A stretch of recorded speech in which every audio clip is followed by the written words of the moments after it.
Ginagawa mo.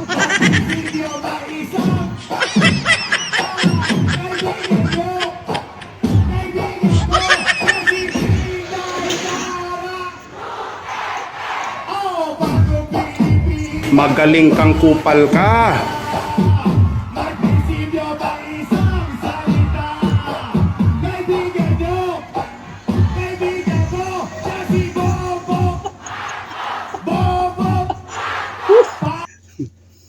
Ano, kumusta na po kayo? Wala na. Ano bang gusto nyo? PDP o Alyansa? O bagong Pilipinas? Bagong mukha. Bagong mukha? Ang dami. Ang dami bagong mukha eh. Ang daming bagong mukha ngayon. Diba? Aling Mare? Aling Mare? Aling Mare? Eh.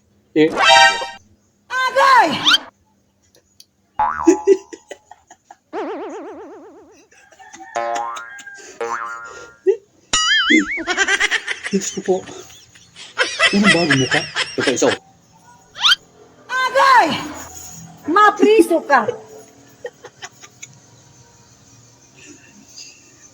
Nasaan na yung bagong mukha? Bagoong na lang. Tag 20 ring kilo ang bigas. Nasaan yun? Mais nga, mahal ng mais eh. Tag 30 mahigit. Yung mais na bigas. Yung pa kayang bigas na palay. Tag 20 ang kilo. Ay, bagong Pilipinas, bagong mukha.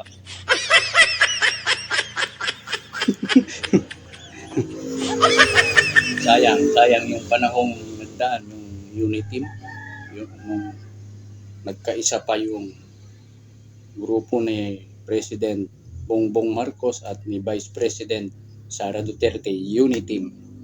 Sayang nawala. Anong nangyari?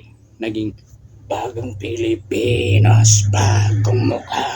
Kaibigan nyo, kaibigan ko. Ang dami nang nagugulong yun.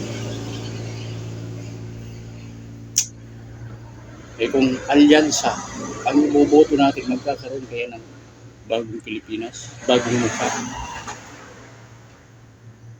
Malay natin, PDP, sigurado ang pinaglalaban nila, PDP, pinaglalaban nila ay tungkol sa corruption.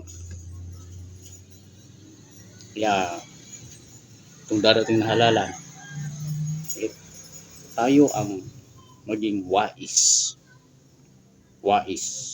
para magkaroon ng bagong Pilipinas, bagong mukha. Ay, naku po. Huwag nyo na akong kontrahin. Sa akin to eh. Sino mang kukontra dyan ay hindi na magiging bagong mukha yan. Lumang mukha na yan.